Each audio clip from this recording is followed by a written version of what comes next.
I wish I could blame the wine. I wish I could blame the storm outside, or the loneliness I hadn't fully admitted to myself until that night. But the truth is, it wasn't any of those things. It was just me and my mouth and the words I didn't think anyone else would hear. My name is Nadia, and I've been married to Adam for 8 years. Not unhappily, not joyously either, just comfortably. We had routines, shared bills, dinner at 7, laundry on Sundays. And when life got noisy, we just turned up the volume on our own silence. That night, it was just me and my best friend, Eliza. She dropped by after a particularly long workday. We sat on the living room floor with takeout containers between us, and the kind of friendship that doesn't need effort anymore. Somewhere between talking about her promotion and my burnt-out nerves, I said it. That one sentence that would fracture everything.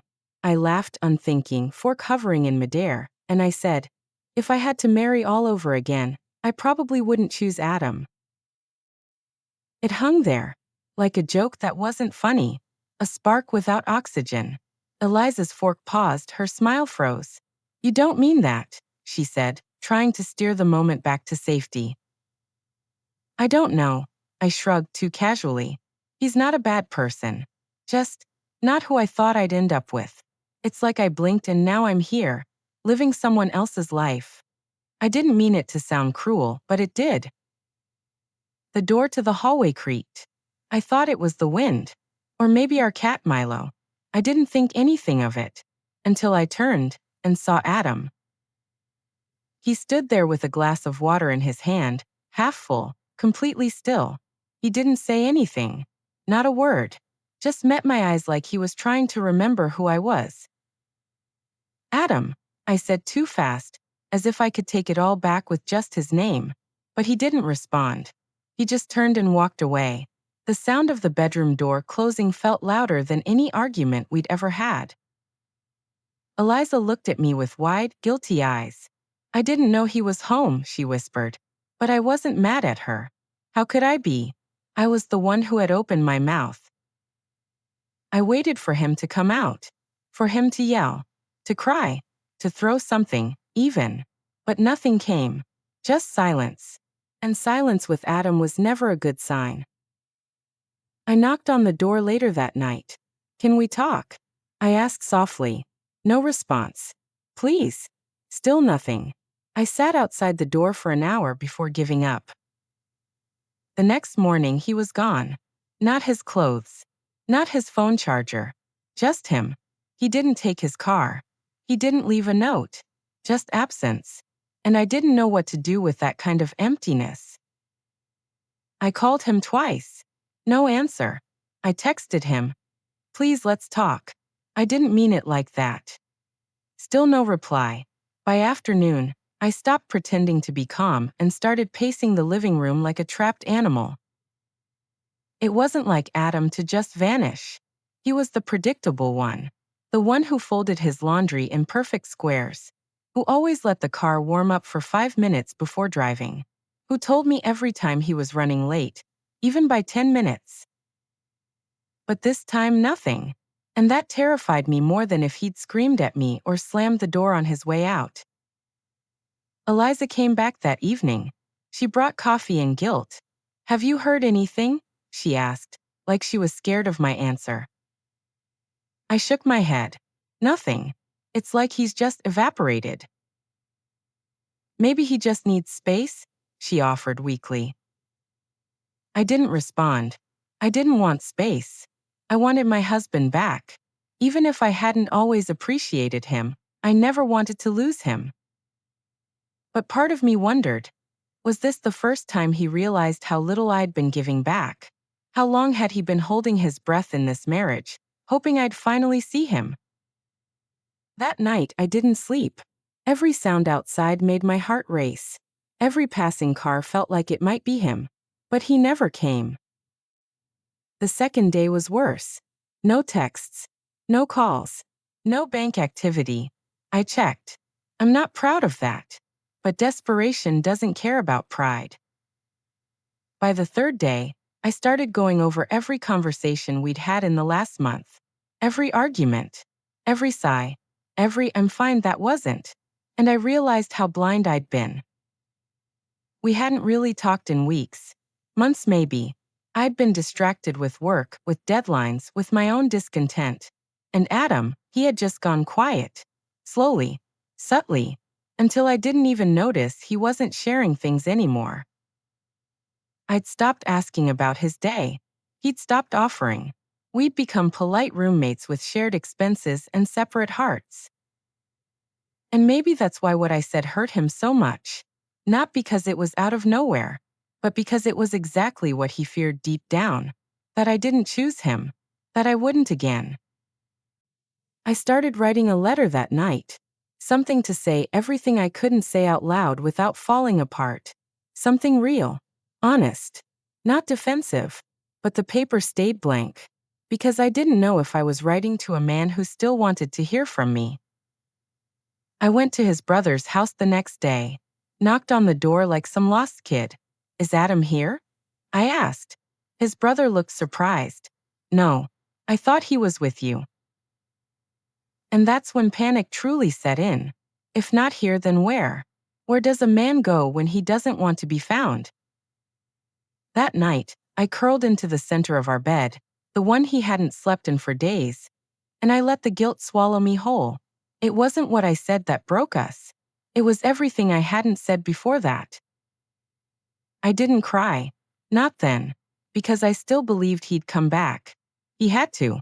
People don't just disappear over one sentence, right? But what if it wasn't just one sentence? What if it was the echo of everything I never said until it was too late to matter? It had been 3 days, and Adam's silence had gone from unsettling to unbearable. At first, I kept telling myself this was temporary, that he just needed a little time. But now, every inch of the house screamed his absence louder than words ever could. His favorite mug was still in the kitchen, untouched. The one he used every morning for tea, with a tiny crack on the handle that he never bothered to fix. His shampoo still lingered faintly in the bathroom, clinging to the air like a ghost. He hadn't taken anything, and yet he was gone. I started pacing the hallway, unsure if I should be angry, scared, or just plain defeated. My pride told me to stay calm, wait him out. But my heart was slipping into panic mode. What if he wasn't just hiding out? What if something had happened to him? I called again. No answer. No voicemail. Just that hollow ringing that now felt more like rejection than waiting. I sent another text. "Please just let me know you're okay." Still nothing. My thumbs hovered over the screen for a long time before I tossed the phone aside in frustration. I talked to Eliza again, hoping she'd give me some sort of magic answer. But all she said was, "Maybe you should really try to talk to him. Not defend yourself, just talk." I hated how reasonable she sounded. I hated that she was right. I'd spent so long convincing myself I was in control of this relationship, that he was the one who needed me more. But what if I was wrong? What if he had finally reached the point where leaving wasn't an emotional reaction, but a decision? By the 4th day, I wasn't even pretending anymore. I was spiraling. I'd called his mom again, but she hadn't heard anything. I even asked if she thought he might be with another woman. She paused, and that pause said more than any word could have. "No, Nadia," she finally said. "That's not who he is." And I knew she was right, but part of me had started to believe anything was possible now. By day 5, my confidence had started to crack. I stood in our bedroom holding one of his hoodies, inhaling the scent like some lovesick teenager. It still smelled like him. Familiar, safe, and entirely out of reach. I opened my laptop and logged into our joint bank account again. I had checked it 3 times already, but now I noticed something I'd missed before. Another charge from the same hotel. Not a bar. Not a restaurant. A hotel. Again. He was still there. Still avoiding me. But why? Was he scared?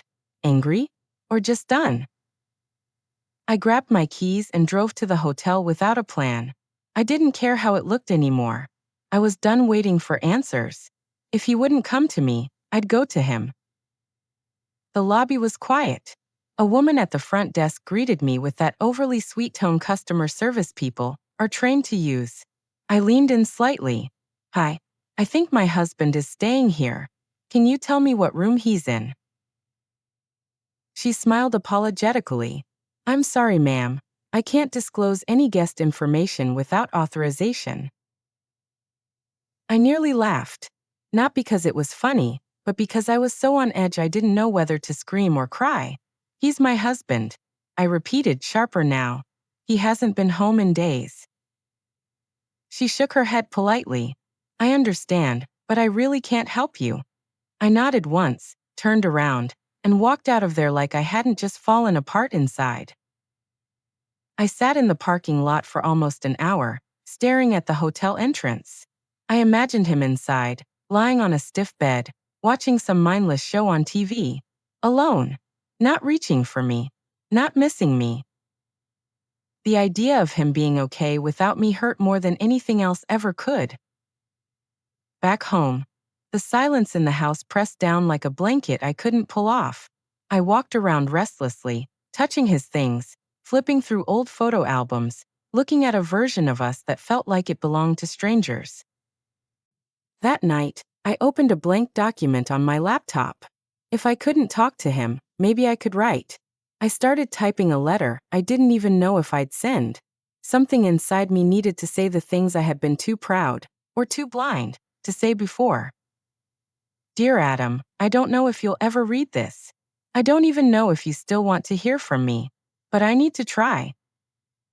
I poured out paragraph after paragraph about the things I said, the things I didn't say, the way I stopped looking at him and started looking through him, how I'd let resentment become routine, how I assumed he'd always stay. By the time I was done, I was crying. Not the dramatic, messy kind of cry, but the silent, steady kind. The kind that only happens when the truth finally digs its way out of you. I didn't send the letter. Not yet. I saved it in a folder I named Maybe. Because that's all I had left at this point, maybes. The next morning, I was brushing my teeth when I heard the front door open. My heart stopped. I ran to the hallway, and there he was. Adam. He looked tired. Not messy or broken, just emotionally drained. He carried nothing but a duffel bag and wore the same hoodie he'd left in. He met my eyes for a second, then looked away. Can we talk? He asked. I nodded, unsure whether to feel relief or dread. The sound of his voice after so many days felt like a splash of cold water. Shocking, jarring, real. We sat down in the living room, not across from each other, not side by side, but with a coffee table between us, like a buffer. A quiet boundary neither of us was ready to cross just yet. He didn't speak at first, just stared down at his hands, fingers laced tightly together, knuckles pale. I hated how familiar that silence had become between us. The same man I once couldn't shut up, now too afraid to speak first. Finally, he said, I read the letter. My chest tightened. You what?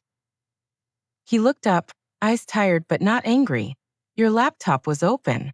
I saw the file. I don't think you meant for me to find it, but I did. A flush of embarrassment crept up my neck. That letter had been everything I'd avoided saying out loud. Every flaw, every regret, every buried confession. I wasn't sure if I should send it, I said quietly. I'm glad you wrote it, he said, because for the first time, I felt like you were actually seeing me, not just blaming me. I looked down, guilt thick in my throat. I didn't realize how far gone we were until you left. He nodded slowly. That's the thing, Nadia.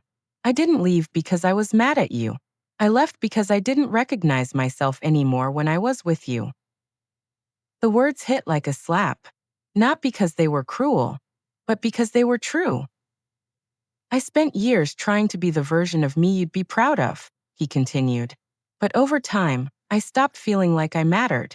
I was just there, filling space. Tears welled up in my eyes. I never wanted to make you feel that way. You were tired, he finished for me. Of me. of us. I didn't deny it, because there were times I was. Times I looked at our life and wondered if this was all it would ever be. Quiet dinners, separate scrolling, polite distance. I had been selfish, restless, careless. I took you for granted, I admitted, the words sharp in my mouth. You were always there, always steady, and I thought that meant I didn't have to try. Adam closed his eyes for a second, exhaled. We both stopped trying, but only one of us noticed. We sat in silence again, the kind that didn't feel angry, just exhausted. I don't know what to do next, I said finally. Do you? He looked at me with an unreadable expression. I think I need to stay somewhere else for a while. My heart dropped. So you're leaving again? I need space, he said gently. Not to run away, but to think, to figure out if we can rebuild this, or if we're just clinging to something because we're afraid to let go. I wanted to argue, to beg him to stay, but for once, I held my tongue. Maybe he needed this. Maybe I did too. He stood up and looked around the room like it was a place he used to live in a past life. I'll come back in a few days to grab more stuff. I nodded, but my chest ached. Okay. He paused at the door. Thank you for the letter. And then he left again. But this time it felt different. Not like an escape. Not like a goodbye. Just space, an open question hanging in the quiet. The next few days were a blur. I went to work, went home, and tried to function. But every little thing reminded me of him. The mug with the chipped handle, the extra pillow on the bed, the playlist we used to clean the apartment to. I opened the letter again one night. Reread it, word by word. And then I did something I hadn't done in years. I wrote another one. Not for him. For me. I wrote about how I'd let my own dissatisfaction bleed into the people around me. About how I stopped appreciating the quiet ways Adam loved. The steady kind of love that doesn't shout but never wavers. And as I wrote, I started to see a version of myself I didn't like. Defensive, distracted, entitled. The kind of person who thought love would survive no matter how little care I gave it. The next day, I called him. He didn't answer. But I left a voicemail. I know you're still processing. I am too. I'm not asking for anything right now. I want you to know I'm trying. That night he texted back. I hear you. Thank you. It wasn't much, but it wasn't nothing either. 2 weeks passed. Not long enough to forget, but just long enough for everything to shift. Adam hadn't moved back in. He stayed at a friend's place on the other side of town. We texted occasionally. Civil, polite. But it was like we were strangers wearing the faces of people who used to love each other. Every morning I woke up wondering if he'd come home. And every night I went to bed knowing he didn't. I stopped pretending everything was normal. I stopped posting happy photos. I stopped telling people, we're just going through something. Because the truth was, I didn't know what we were going through. Were we healing? Or unraveling? Were we becoming stronger? Or finally realizing that the cracks were too deep to patch? Then, on a quiet Saturday morning, I opened the door to find him standing there. Hoodie, jeans, that same tired look in his eyes, but also calm. Can I come in? He asked, like he didn't already own half of everything inside. Of course, I said, stepping aside. My voice caught in my throat.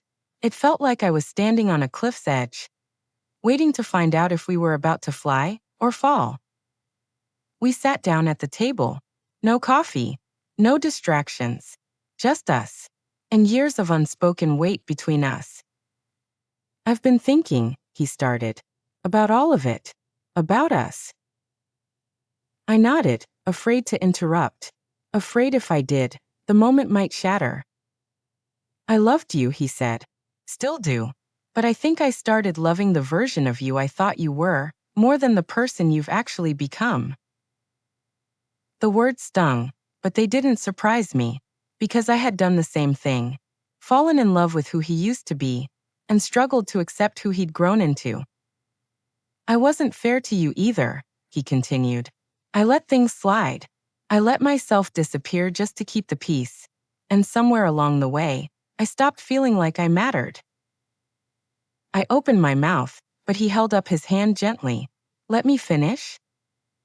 I nodded. Tears pricked at my eyes, but I blinked them back. I owed him that. I don't think love should feel like survival, he said. I don't think we should have to walk on eggshells to keep each other from breaking. He took a deep breath. I know you're sorry. I know you didn't mean to hurt me. But sometimes sorry doesn't fix what's already cracked too deep. That's when I knew. This wasn't a conversation about reconciliation. It was a goodbye disguised in soft words.